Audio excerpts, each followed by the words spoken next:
Muito bem, a nossa reflexão hoje está no livro de Apocalipse, capítulo 22 e versículo 18 e 19.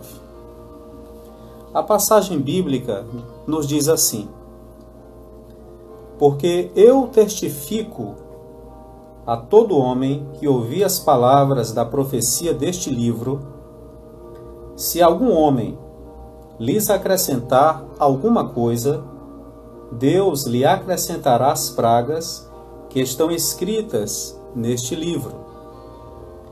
E se algum homem retirar alguma das palavras do livro desta profecia, Deus o excluirá a sua parte do livro da vida, e da cidade santa, e das coisas que estão escritas neste livro. Louvado seja o nome maravilhoso do Senhor. A Bíblia, a cada dia, a Bíblia Sagrada, mesmo com o passar dos séculos, continua ainda a ser um livro notório e ainda o mais lido em todo o mundo. Ainda também continua sendo um livro que continua a ser vendido em todo o mundo. Até mesmo em países onde, até bem pouco tempo, a Bíblia Sagrada não tinha acesso, era proibido, hoje o livro sagrado também já está por lá. A Bíblia, ela é mais do que um livro. Não se trata de um livro de cabeceira, um livro de estante, um livro de canto, como a gente vê em algumas casas. Não se trata apenas de um livro de registro histórico. Não se trata apenas de um livro de um determinado conhecimento. A Bíblia, ela é a palavra de Deus. Esta palavra, ela é alimento. Essa palavra, ela é sustento. Moisés chegou a dizer que nem só de pão viverá o homem, mas de toda a palavra que sai da boca de Deus. Essa mesma passagem, ela se repetiu também no Novo Testamento, quando Jesus foi tentado. E quando então o inimigo, tendo tentado, dizendo para que Jesus transformasse as pedras em pães, Jesus cita novamente essa passagem bíblica. Aprendemos no decorrer dos séculos, e podemos dizer também dos milênios em que a Bíblia existe, pois nós estamos falando de um livro de mais de 1.600 anos. Isso, se nós levarmos em consideração os primeiros escritos, demorou-se então 1.647 anos para que todo esse livro fosse escrito. Como se não bastasse esse tempo, nós temos o tempo também histórico da existência desse livro, até hoje, quando chega em nossas mãos.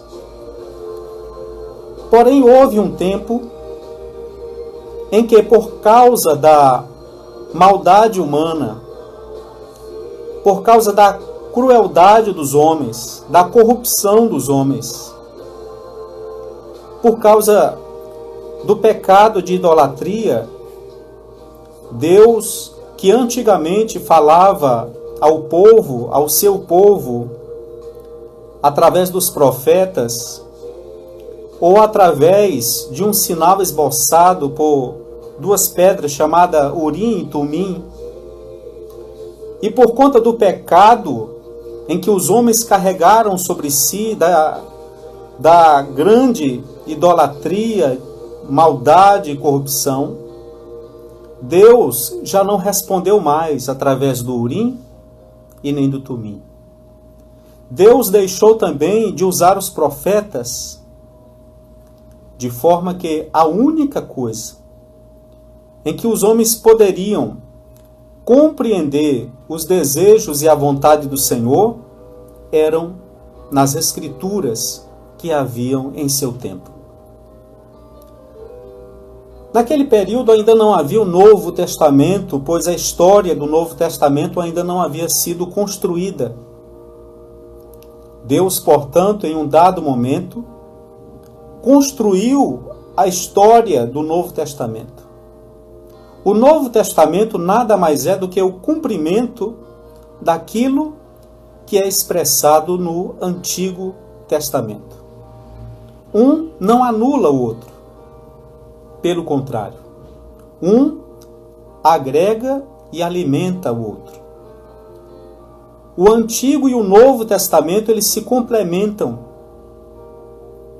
e traz sabedoria aos homens, e traz sabedoria aos simples, e transforma esses homens simples em pessoas sábias, numa sabedoria que não é terrena, e nem tampouco trata-se de uma sabedoria mortal, mas é uma sabedoria que agrega a cada dia conhecimento, vigor, ânimo e fé.